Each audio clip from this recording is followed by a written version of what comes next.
Pois comezamos un novo curso político, unha vez máis, tratando este tema tan importante para a sanidade pública, pero sobre o dereito á saúde das galegas e galegos, e que desgraciadamente cada ano vemos como se acumula. Nos traemos hoxe esta proposición non de lei e durante estes meses de verán rexistramos máis iniciativas, algunha delas, algunha pregunta escrita que foi respostada por dicir algo por parte da Xunta de Galicia, na que se reclamaban os datos un ano máis dos servizos e unidades e camas pechadas durante este verán e o número de esa cobertura de profesionais, e evidentemente a contestación foi non dar ningún tipo de dato. Eu teño que decir que me atopo bastante decepcionada, porque en contra do que pasou durante moitos anos, nalgúnha ocasión nas últimas exercicios, o señor Aboal viu aquí a responder e deu o porcentaxe de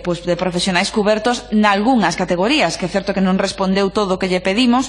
Sin embargo, desta vez parece que non queren proporcionar unha vez máis a información que se pregunta e optan por trasladar que todo está correcto e todo está ben, a pesar das múltiples protestas que se acumularon durante todo este verán por moitísimos concellos de toda Galicia. Hai un problema evidente cada ano, e é que a Xunta de Galicia non ofrece ningún tipo de estudio sanitario, de estudio médico ou de estudio científico que indique a necesidade de peche dunhas unidades ou outras. Nos entendemos que mentres exista lista de agarda non deberían pecharse esas unidades, pero tamén estamos abertas a escoitar unha argumentación que se basee nalgún tipo de dato clínico. Isto nunca sucede, e a realidade é que cada ano se van turnando as diferentes unidades en especializada que se van pechando. Por poñer un exemplo, este ano no complexo hospitalario de Pontevedra pecháronse 80 camas, e hai algunhas unidades, unidades de todo tipo, como poden ser interna, neumoloxía ou traumatoloxía, ou se dá o caso en algunhas outras unidades, como pode ser o CHUS, que se pecharon camas, cunas realmente, na unidade de pediatría. É dicir, non temos ningún elemento que indique que os nenos, os menores incluso de 3 anos, enfermen menos nos meses de verán, ou que haya menos problemas. Non hai absolutamente nada, e isto é unha novidade, porque nunca se pecharan cunas no clínico. Este verán, sin embargo, pecharon cunas no clínico. No Salnés vivimos episodios de saturación como moitos outros anos, e en ningún momento se cumpriu a apertura da terceira planta. É dicir, hai un elemento clave. Cada ano protestamos polo mesmo asunto, e a xustificación da Xunta é que esas camas que pecha se poden abrir cando sexan necesarias. Pero isto non aconteceu en verán. Se reclamou a apertura desa terceira planta, iso non se fixo efectivo.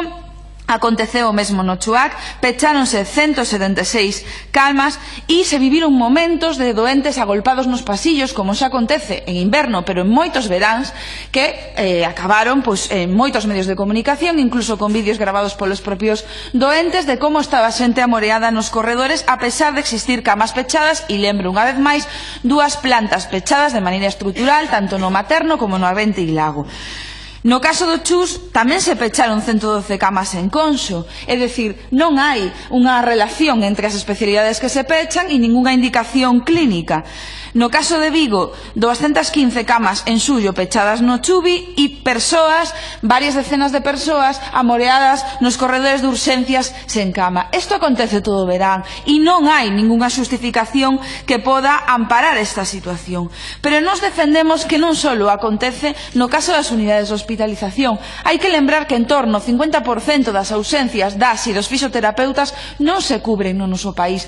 Este verán recibíamos unha anécdota, porque é unha única denuncia, unha denuncia individual, que a pesar de ser é moi importante para esa persoa, na Mariña, de unha persoa 8 meses agardando unha atención, unha consulta, un tratamento de fisioterapia cunha enfermidade degenerativa. Durante este verán estivemos visitando algúns centros de saúde nos que hai deficiencias estruturais da necesidade de incrementar o cupo de fisioterapeutas, algún defeito chegamos a traer aquí antes de que rematase o período de sesións, como pode ser o de Cambre, e a maiores de deso, tampouco se cubren as ausencias. Vimos como isto ralentiza tamén as atencións no caso de radioloxía e o temos traído noutros anos. Pero eu creo que, ademais, este ano foi o paradigma das protestas dos recortes en atención primaria.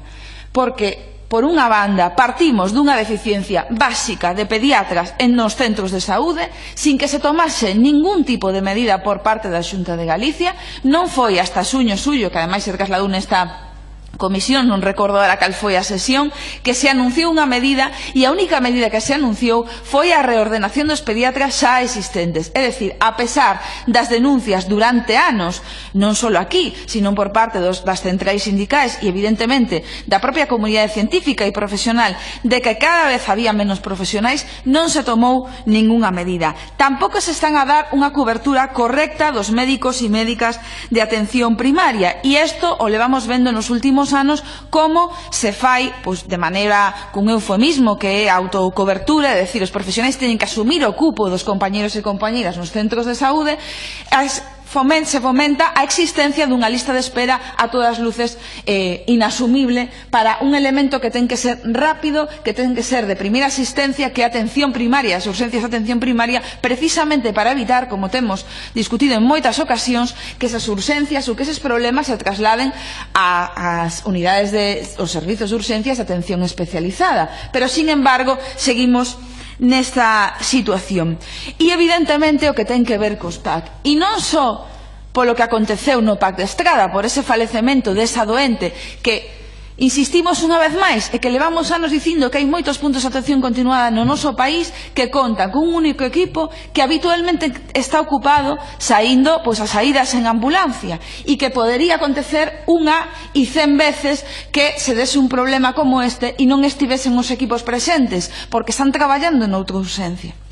E non se cubren, e temos as reclamacións dos profesionais dos PAC, o temos discutido tamén no pleno da Cámara noutras ocasións, e non se atenderon estas reclamacións. Con toda esta tesitura, a Xunta se permite decir que todo está ben, que todo está normal, e non facilitar a información que solicitamos os grupos da oposición. Polo tanto, hoxe, o que traemos aquí unha vez máis, e evidentemente volveremos a falalo no pleno, porque a nosa entender de extrema gravidade é que se entregue un informe, que xa son enésimas, diría así, as comisións nas que se están pedindo informes e información e se vota en contra de dar información aos deputados, os grupos parlamentarios, sobre os datos dos servizos pechados durante o verán.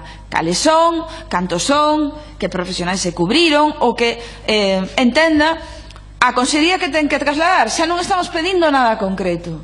Nalgúna ocasión pedimos por categoría e se contestou a medias. Por favor, si vostedes creen, ou si o Grupo Popular e o propio Goberno consideran que non estamos atinados nesta valoración que facemos, terán que dar os datos para que poidamos facer unha valoración sobre os datos que manexa a Consellería de Sanidade. Que se leve a cabo unha cobertura dos permisos dos profesionais que permitan manter os mesmos servicios que o resto de ano. Insisto, non hai ningún estudio clínico que indique por que un ano se pechan uns servicios e outro ano outros en atención especializada. Se vai turnando. E en atención primaria non hai ningún elemento que diga que deben pecharse consultorios e centros de saúde que en moitas ocasións, como temos denunciado aquí, sufren incremento de carga asistencial derivado de incremento poboacional. No caso de algúns, fundamentalmente aqueles de concellos que están situados en zonas máis turísticas, de costa, ou que incrementan a súa poboación. O están denunciando os profesionais. E que se presente unha planificación a medio prazo para poder contar con profesionais suficientes naquelas categorías, especialidades, onde se evidencie carencia dos mesmos.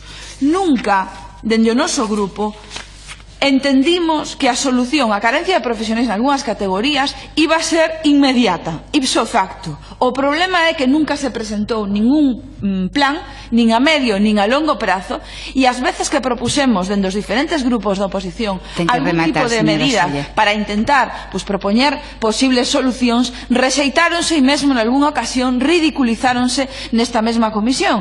E, polo tanto, entendemos que é responsabilidade da Xunta presentar algunha planificación de que vamos a facer, porque este problema se está cronificando, porque hai varios milleiros de profesionais que se teñen que xubilar nos anos que veñen e temos un problema moi gordo para poder manter a atención sanitaria. Gracias, presidenta. Moitas grazas, señora Solla Fernández.